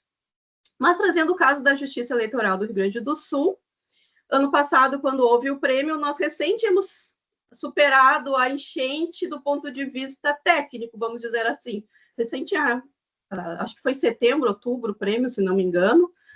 Quando eu fui para o prêmio, o nosso aeroporto ainda não estava funcionando aqui no Rio Grande de Porto Alegre, da capital. Eu levei 11 horas para chegar em São Paulo, para vocês terem uma ideia. Eu tive que ir para o aeroporto 4 horas antes, pegar um ônibus, ir para um aeroporto do lado, descer em Campinas, pegar um ônibus de Campinas, descer. Então, assim, quando aconteceu o prêmio, eu fui convidada, a gente ainda estava com aquilo muito... não tínhamos processado os acontecimentos. Mas, então, assim, nós tínhamos a eleição por fazer, teve o advento da enchente, e as modalidades remotas na Justiça Eleitoral, elas começaram em 2018, e eram muito restritas, exatamente porque tinha aquela cultura, até no Executivo tinha determinações de que era restrito, não podia ser gestores, podiam, pessoal que atende público, e nós seguimos uma linha bem restritiva, e só os assessores de magistrados que podiam ter acesso ao teletrabalho, e a área de prestação de contas partidárias, que é uma área que tinha bem mensurada, bem a questão da parametrização, que foi falada na primeira fala, era um trabalho bastante parametrizável, então ele era um trabalho passível mais facilmente de ser em modalidades remotas. Aí isso foi 2020, acho que todo mundo caiu né, caiu no teletrabalho, né, não foi uma escolha, mas na nossa instituição, nós, da área de gestão de pessoas e educação institucional, vimos como uma janela de oportunidade, e nós criamos um portal de teletrabalho. Então, nós reunimos vários materiais, a gente tentou, de alguma forma, ensinar, transmitir algumas diretrizes de como trabalhar em home office. Então, trazíamos textos, tinha as discussões do Zoom, qual é a melhor ferramenta, etiqueta, que as pessoas não sabiam se portar numa reunião online, coisas que, se a gente pensar hoje, né, nem foi tão recente, mas parece que já passou muito tempo. E depois, então, em 2021, quando a pandemia já estava arrefecendo, foi solicitado que o presidente, à época, solicitou que o tribunal todo passasse a poder trabalhar em teletrabalho. Então, a nossa norma super restritiva, depois passou a ser pandemia, teletrabalho pandemia, que era uma mentalidade de ponto, que as pessoas tinham que estar do meio-dia às 19, que é o horário online, e depois passou, então, em 2021, para o teletrabalho total. E aí, a partir disso, foi se criando, então, mais uma cultura, foi se fortalecendo, se preparando os gestores, capacitando. E em 2024 veio a enchente. Só que entre 23 ali, nós já tínhamos visto que o teletrabalho total, integral, ficaram duas modalidades, integral, que é o teletrabalho, e o híbrido, que é o presencial. Só que a gente viu que não estava, tinha algumas coisas que não estavam ficando, alguns ajustes precisávamos fazer, que é essa questão da convivência, algumas atividades precisavam que as pessoas se encontrassem, então até por meio de estudos, a gente instituiu o híbrido, uma terceira modalidade. O híbrido funciona 2 vezes presencial e 3 vezes remoto, ou a pessoa pode escolher em 8 dias seguidos, né? É uma porcentagem lá, 20% do expediente presencial e o resto online, isso. Então, isso foi bom, porque também nós temos colegas que moram em outras cidades, então eles optam, no híbrido, vão lá, interagem com as pessoas, trocam informações, conversam com os gestores, com os colegas, e depois têm a vida, conseguem trabalhando nos outros locais. Bom, então, assim, o que aconteceu? Veio a enchente em maio, então, e nós ficamos, assim, sem muitos lugares. Nós tivemos 4 cartórios eleitorais, que é o atendimento ao eleitor, destruídos, e mais de 50% ficaram impossibilitados de serem acessados, por causa das estradas, das pontes. E, felizmente, esses mais de 50%, as pessoas continuaram trabalhando. Por quê? Porque estavam remoto. Então, a instituição já tinha todo um preparo, tecnologias, diretrizes, apesar de ter uma cultura em construção, ela já estava mais consolidada. E isso mostra, assim, depois que a gente fez um levantamento, nós temos cerca de 1.100 colaboradores. E para esse período, a gente criou para quem não podia ir presencial, porque tem trabalhos que são só presencial. Motorista, o que o motorista ia fazer? Não tinha como dirigir.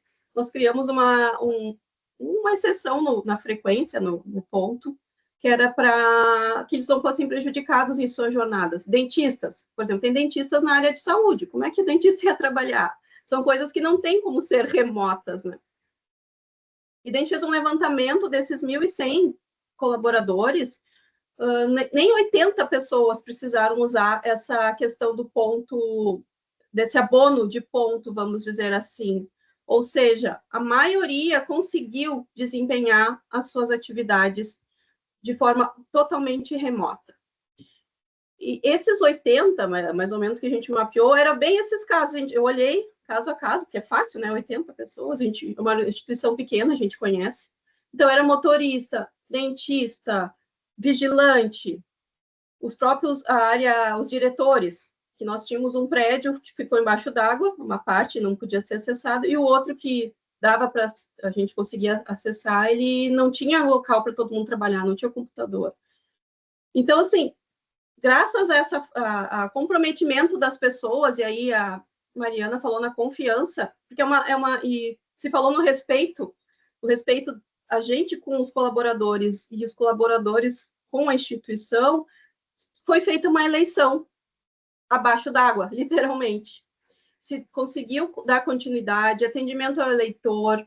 Então, essas modalidades proporcionaram a continuidade do serviço, de prestação do serviço da Justiça Eleitoral, começando pelo das grandes entregas é o cadastro eleitoral, é as pessoas poderem se alistar, fazer título, escolher o local que votam para poder votar. Então, se manteve isso, depois se conseguiu fazer toda a parte dos candidatos online, de entrega, registro de candidatura, habilitação para ser eleito, e mais a preparação prévia da logística. Felizmente, em agosto, que é quando a logística mesmo da eleição começa, a parte que é presencial, né, começa a acontecer dentro de uma cadeia de processos, já estávamos em condições no estado, as estradas retornando, os locais podendo ser acessados. Mas, assim, então, a minha fala é na linha de que as modalidades remotas, elas são tecnologias de gestão. A gente fala muito em tecnologia de informação, outros tipos de tecnologia, mas a modalidade remota, ela é uma tecnologia de gestão que está a favor das instituições e contribui para a resiliência organizacional. Então, ali, a Mariana, de novo, vou citar ela, trouxe a partir dessa aplicação, dessa tecnologia de gestão, nós conseguimos mapear retenção, reduzir absenteísmo. Então, isso mostra que fazer gestão passa por isso, passa por escolhas. E são modalidades a serem aprimoradas. A gente está numa curva de aprendizado. Ninguém desconstrói uma mentalidade que a gente veio do Tempos e Movimentos, lá da época do Taylor, da noite para o dia. Então, é um trabalho de formiguinha, e é muito bom ver aqui, a partir desse painel, as falas que tem área jurídica estudando para ver como é que é a melhor forma de lidar com as situações que estão se apresentando, é tudo novo. A área mais de tecnologia, estrito senso, de como monitorar, e entender que esse monitoramento ele tem que ser além de cliques e georreferenciamento, que tem outras coisas mais importantes.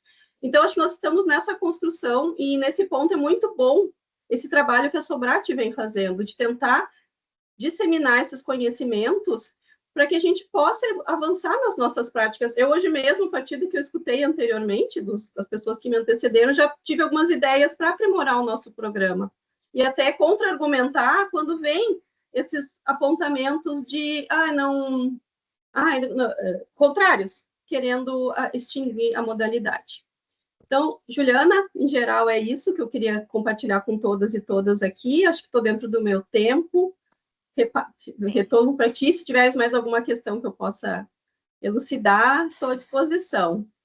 Natália, bom, primeiro, muito obrigada. Como é bom ouvir, né, vocês à frente de programas premiados pela Sobrat, reconhecidos, né, como práticas exitosas, reconhecem que há uma curva de aprendizagem, reconhecem que essa é uma mudança ainda em curso, né? Ou seja, é preciso também ter um grau de tolerância, né? Mudanças dessa magnitude, elas exigem ajuste, o trabalho continuamente, né? Ele nos desafia, seja presencial, seja no remoto, e nada mais coerente do que entender que, diante desses desafios postos, como a Mariana, né, também tocou lá no início, a gente tem dois caminhos, né? Um é achar que também é uma oportunidade de aperfeiçoarmos o modo como a gente gera as organizações, e o outro é achar que a solução é o presencial,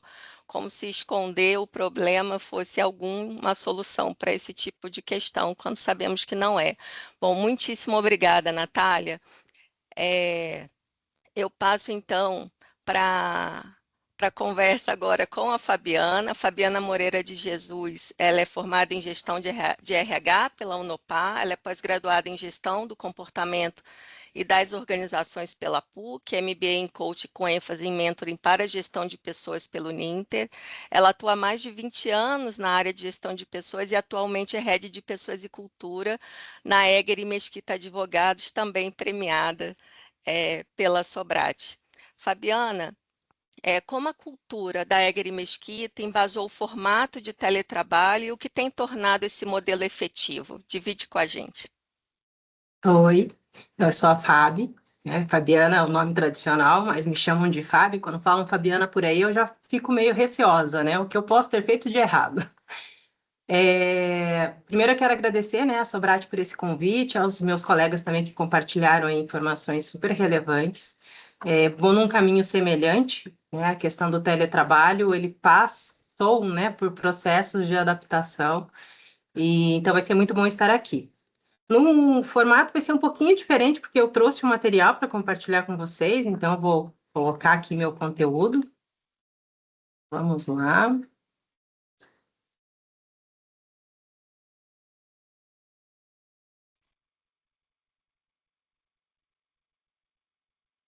Eu vou contar de uma forma prática o que nós fomos, como foi evoluindo, né, esse processo de maturidade aqui dentro da Egger. A Egger é um escritório jurídico especializado em direito bancário e cooperativas de crédito com foco em recuperação. Então, diferente dos outros colegas, né, que falaram do universo público, o nosso é privado.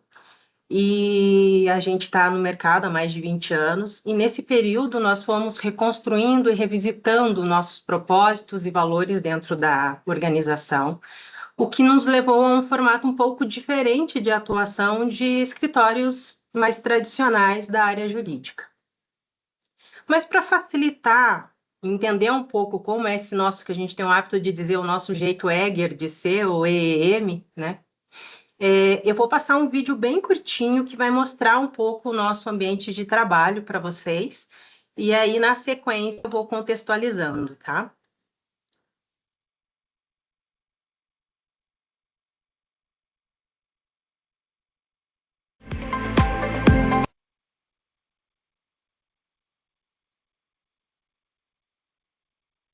Vamos de novo, né? Que a tecnologia gosta de bugar a gente.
Achei importante trazer o vídeo, porque é algo que vai ajudar a falar da nossa cultura.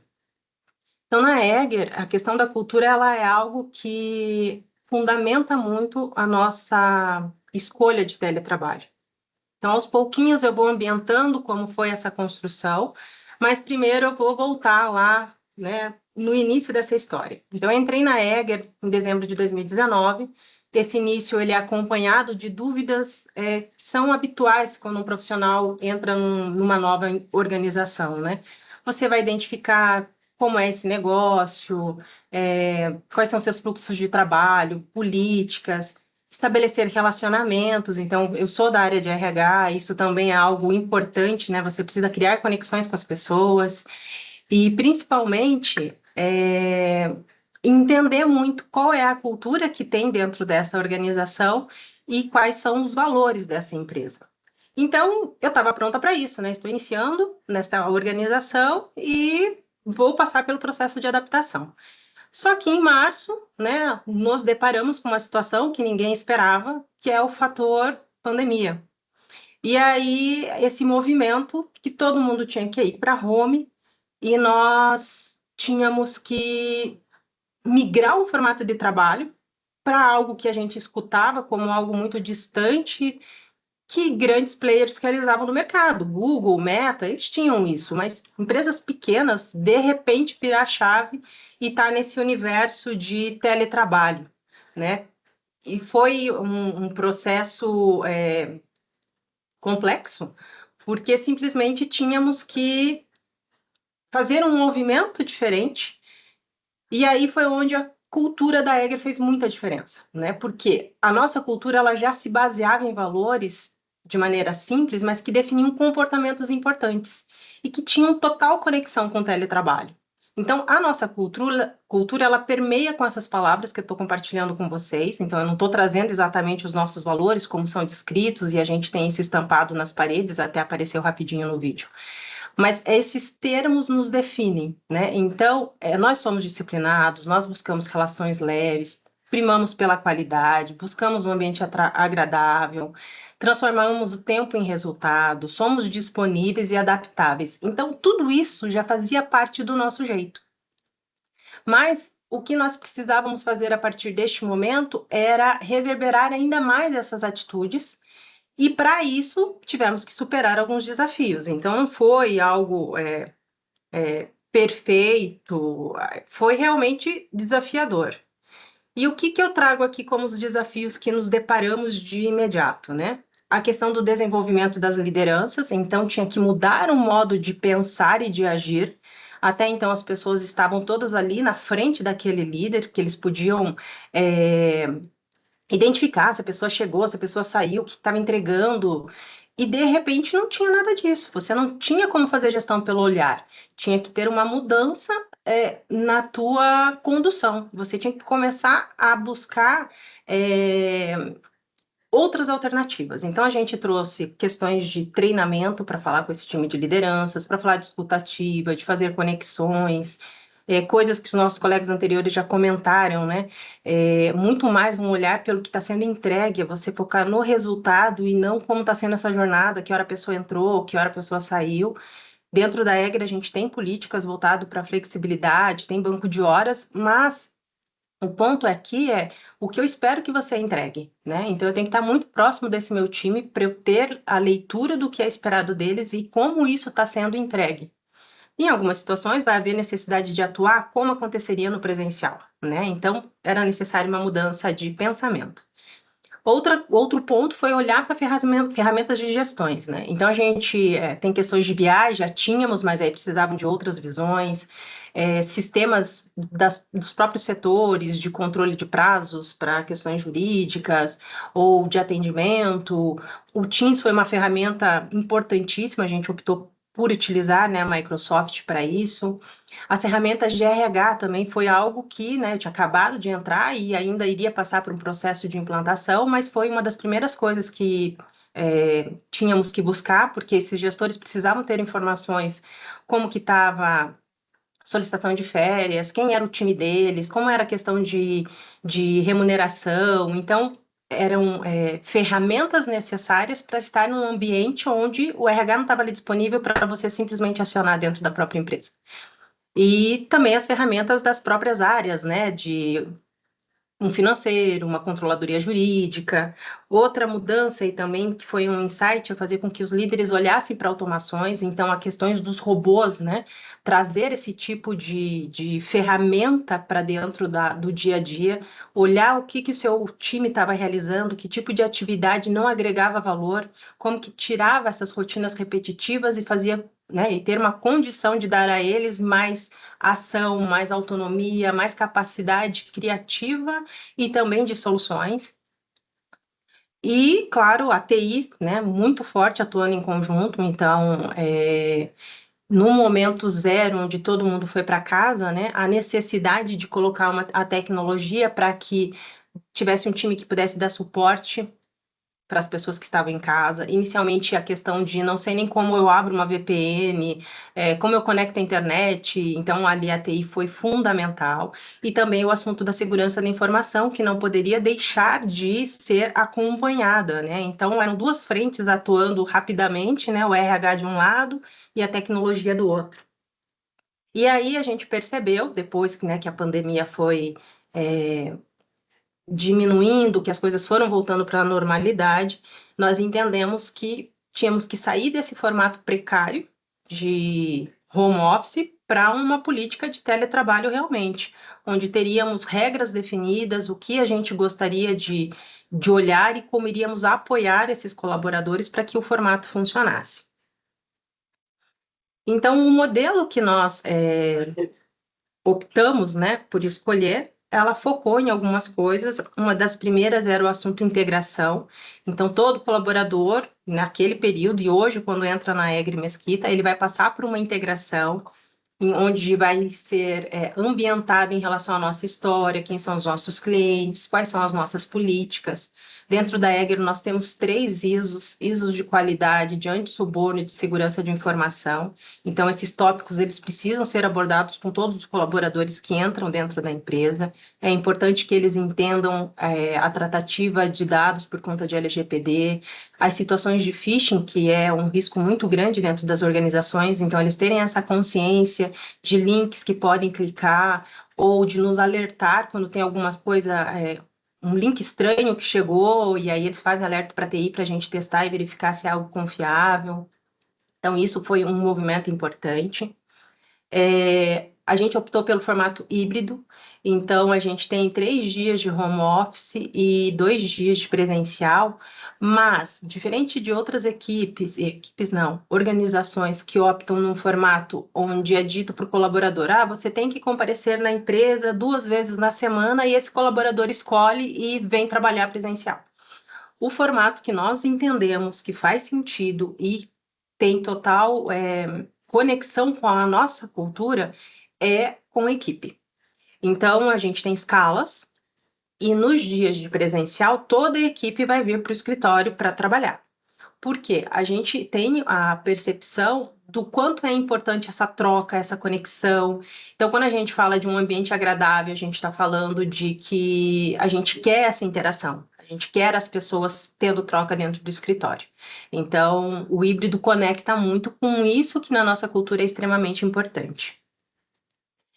Faltou só complementar aqui em relação à integração ainda.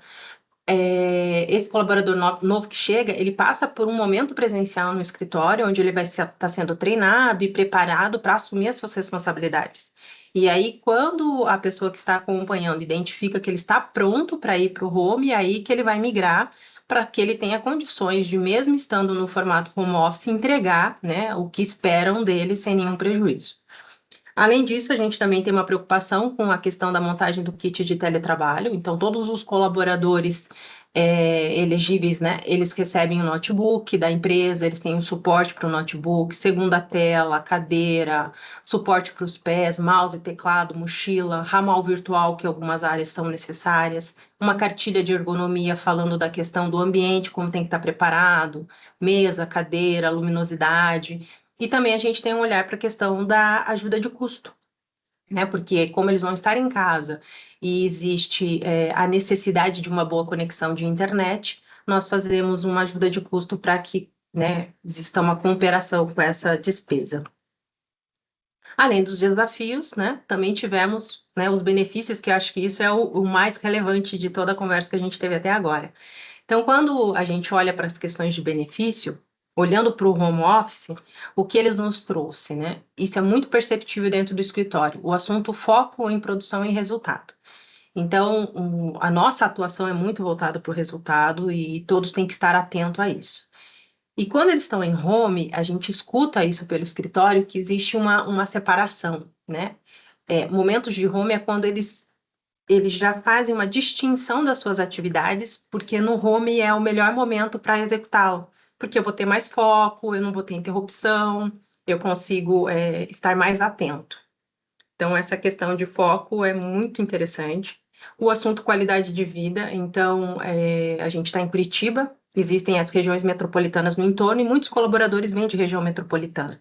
Então, isso também foi algo extremamente positivo, porque um tempo que eles ficariam no processo de deslocamento, eles podem estar usando esse tempo para outras coisas que para eles sejam relevantes. Fazer uma caminhada, atividade física, levar o filho na escola, buscar na escola.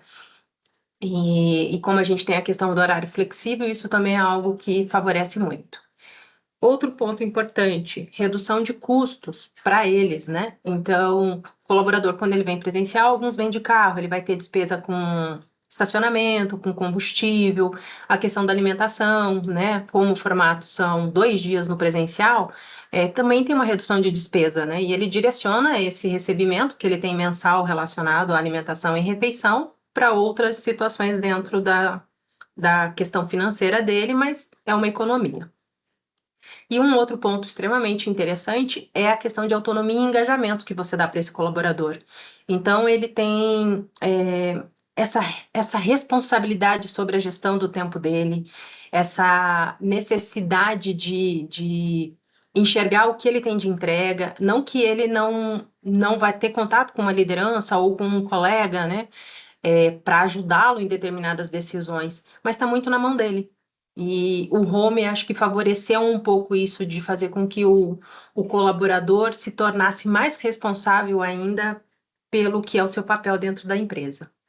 O presencial também tem, né, os momentos que eles estão aqui, tem seus benefícios, então a gente trabalha com algumas campanhas para impulsionar a produtividade, em que a empresa vai trazer um tema e esse tema vai ter também um link com a nossa cultura para novamente revisitar isso que para a gente é importante e permeia as nossas decisões. Também essa questão de conexão humanas que geram valor, então lá no videozinho, né, a gente mostrou momentos que a gente está em sala de reunião, o nosso ambiente ele é aberto, as salas de reunião são todas de vidro, todo mundo tem acesso a todo mundo. momentos de café da manhã extremamente rico, o áudio do vídeo, né? As pessoas estão gargalhando e não é uma montagem para o vídeo, era realmente um fato real. Então, dentro da empresa, o riso é algo natural, porque a gente quer relações leves, a gente quer um ambiente agradável. Então, a piada ela é bem-vinda. A questão é termos esse discernimento, né? Ainda ele é um ambiente corporativo e a gente, claro, vai ter cuidado com as brincadeiras, porque a gente não quer nada ofensivo, mas existe uma liberdade, né, de troca realmente para que esse ambiente ele seja leve e amigável. Também temos questões de ações de endomarketing, além da integração. Então, no endomarketing, por exemplo, a gente teve o Halloween no mês de outubro, e aí fizemos uma campanha onde eles iriam colocar uma roupa, ia ter votação para ver quem estava, né, com o traje mais horripilante. E aí o Recursos Humanos entrou com uma ação onde estávamos vestidos de fantasmas e aí andamos, né, pelo escritório, fazendo perguntas voltadas para a cultura. E nesse momento a gente entregava doce se a pessoa acertava e também entregava doce se a pessoa errava. A diferença era que o doce era azedinho, né, porque a gente é bonzinho, mas nem tanto, né? Daí se não tinha domínio da cultura, a gente acabava fazendo aí uma brincadeira adicional com uma pegadinha. E o benefício também, né, para o negócio. Então, o teletrabalho tem muito disso, né? O quanto impacta o próprio negócio. Então, o primeiro ponto para a gente que é vital é que a cultura ela é viva e ela está no nosso dia a dia. Então, permite que isso continue reverberando e acontecendo dentro do escritório o tempo todo. E é uma coisa interessante porque os líderes eles têm uma responsabilidade muito grande em relação a esse assunto, recursos humanos também têm muita responsabilidade, mas os colaboradores em geral, independente do seu cargo e da sua posição, eles são guardiões da cultura. Então, se algo acontece e que foge do nosso propósito, né, eles sinalizam. Eles vão buscar o RH, eles vão buscar um líder, eles vão falar sobre esse assunto porque é algo que eles não querem perder, né? Eles querem que a cultura continue sendo algo forte e importante dentro da Egger, e isso é o que, né, permeia e nos permite o nosso formato de trabalho atual. Ele é extremamente importante para a retenção e atração de talentos, então o colaborador, antes de sair da empresa, ele faz uma avaliação sobre esse benefício. E na situação de atração é extremamente importante porque os profissionais buscam, né? Quando a gente fala que tem o formato de teletrabalho, brilha o olho do candidato. Então, isso é muito interessante. Tem as situações de contingências, então pode ocorrer uma situação de chuva que gere uma enchente, a gente consegue fazer com que tenhamos produção sem prejuízo por conta dessa instabilidade, ou situação de transporte, uma greve. Então, isso também nos trouxe condições de atuar de maneira mais rápida e efetiva em algo que não está no nosso controle 100%, né? E com certeza, eu não posso deixar de falar da questão do crescimento sem impacto financeiro. Então, contextualizando para vocês, quando eu entrei na Egger, em 2020, a gente tinha mais ou menos 80 colaboradores. Em agosto de 2023, a gente tomou a decisão de ampliar o nosso espaço, então hoje a gente fica alocado em 2 andares no edifício, mas essa decisão ela já veio com um olhar de longo prazo. Então, isso nos permitiu alocar em um crescimento, né? Então, em agosto, a gente já estava em 140 profissionais, e como a gente tem esse formato de movimentar por equipe essas idas no presencial, ele nos permite continuar crescendo conforme a escala que a gente estrutura, né, para alocar essas equipes. Atualmente, a gente já está em torno de 200 profissionais, então a gente teve aí um crescimento de 160% de quando iniciou, bem dizer, a pandemia. E o principal a dizer aqui para vocês é que acreditamos que a nossa cultura sustenta o teletrabalho e se renova a cada prática. Então, ele é um ciclo vivo e constante, né? Para a gente, que de forma nenhuma pensamos em deixar de utilizar, né? É algo que dentro da Egger veio para ficar. Não existe possibilidade de acontecer de maneira diferente. Era isso que eu queria compartilhar aí rapidinho com vocês. Parabéns, Fabiana, muito obrigada. Parabéns à Egger e Mesquita, né, premiada Sobrate pela prática, pela visão sistêmica, pelo cuidado, digamos, de ponta a ponta, né? Desde a sua fala com a preocupação com a segurança da informação, também esse olhar cuidadoso com a infraestrutura, com os cuidados ergonômicos, né? Não só provendo, mas também orientando, já que as pessoas estão, digamos, fora do ambiente organizacional, então existe toda essa autorresponsabilidade, não só em relação ao trabalho, mas em relação às condições é, nas quais, né, esse trabalho é desenvolvido. Excelente te ouvir, muito obrigada. Eu aproveito essa oportunidade para convidar todos que pesquisem. Há um site, prêmiosobrate.com.br. Lá nós temos mais informações sobre essa iniciativa da Sobrate.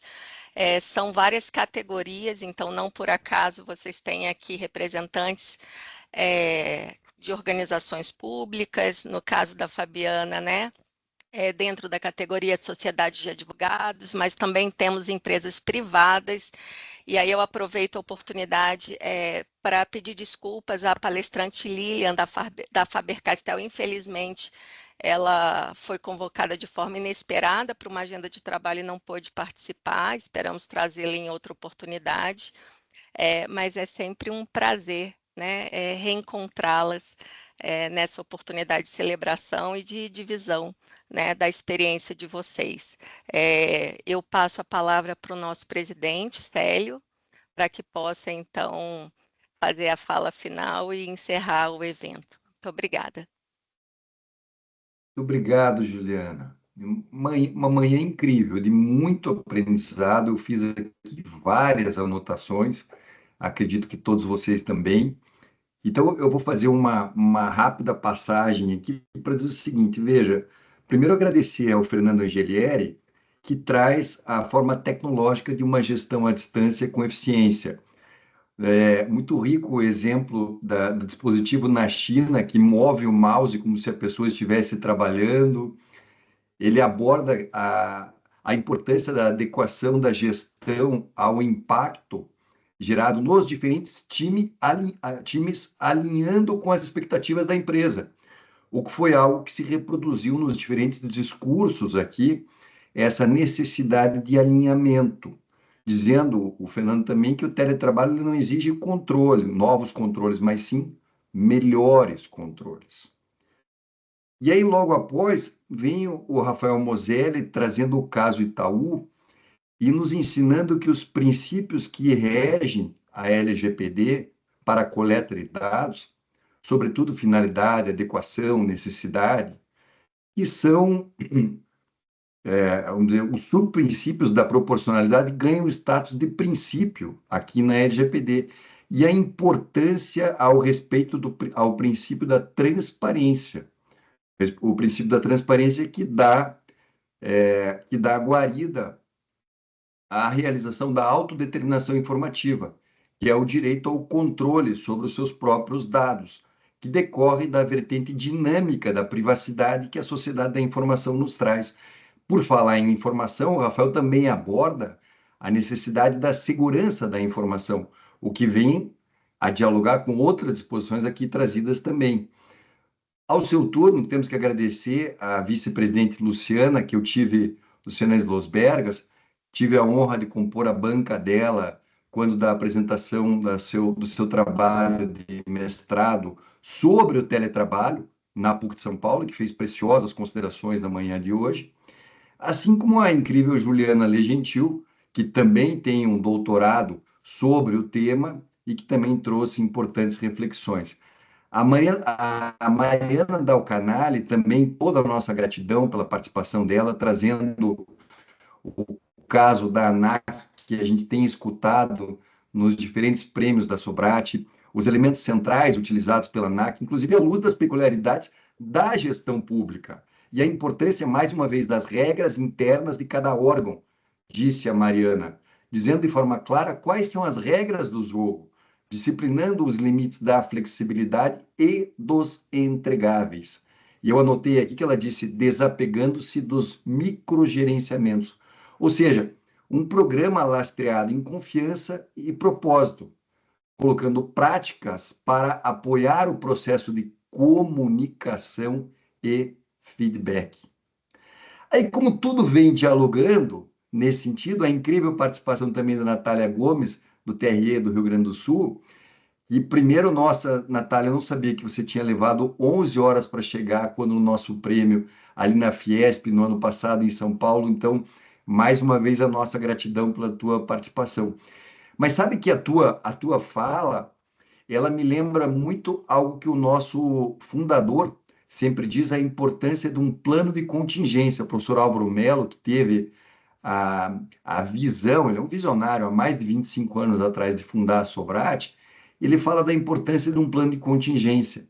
E esse plano de contingência, como ele serve num momento como esse, e o teletrabalho como para subsidiar essa situação.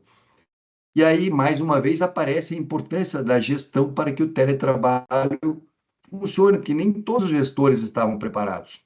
E a janela de oportunidade que vocês enxergaram, diante das experiências da Covid, trazendo orientações para como atuar no teletrabalho. E eu anotei também aqui, achei muito interessante, quando você diz a modalidade remota como tecnologia de gestão. E aí você aborda também a retenção de talentos, assim como a própria Magda, a Magda, não, desculpe, a Mariana, eu não ia dizer a Magda, eu ia dizer a, a Fabiana, porque tem a Magda também na Egre Mesquita que estava aqui, mas a Fabiana, e como também a Mariana comentou, e de lá para cá vocês também sempre capacitando os gestores e encontrando no modelo híbrido, o que eu sempre defendi também, a importância para que haja a troca entre os colaboradores e a sinergia, o que aparece também no discurso da Fabiana, de que a equipe vai toda junta no mesmo dia. Então, Fabiana, também quero te agradecer muito por você nos trazer a evolução do teletrabalho com o jeito de ser Egre Mesquita, a necessidade de mudar o modo do líder pensar em agir, como você nos demonstrou aqui, e mais uma vez, a preocupação com a entrega de resultados, utilizando ferramentas de gestão e a tecnologia combinada com a segurança da informação. E aí você, mais uma vez, traz a importância de regras claras no formato híbrido e aqui desde a integração, a fim de que haja essa troca, essa sinergia. Importante você também mencionar aqui o kit do teletrabalho para permitir um trabalho seguro, livre de um ambiente de doenças, em que se observa ergonomia. E aí, para finalizar, achei super importante quando você traz a figura da autorresponsabilização, ou seja, autonomia com engajamento. Então, eu tenho um gestor, mas eu tenho uma necessidade de autorresponsabilização. E nessa linha, e aí a produtividade combina com a fala de todos, o Domênico De Masi já dizia, muito antes da pandemia, que você produz no teletrabalho em 4 horas o que você leva 8 a 10 horas nas empresas, em razão de que não há as mesmas interrupções. E aí, vocês trouxeram os momentos em que a pessoa em casa separa as suas atividades, me parece que a Mariana disse isso, para realizar uma atividade mais complexa que lhe demanda maior concentração. Então, gente, como estando como atual presidente da Sobrate, eu só tenho a agradecer em nome da Sobrate pela rica participação de vocês. Aqui uma série de insights que, por certo, todos anotaram. Dizer que a Sobrate fica muito honrada de ter vocês aqui na manhã de hoje e terem participado de todos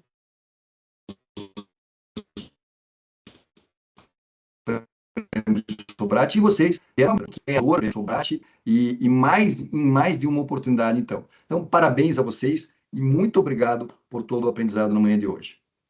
Um ótimo dia a todas e todos.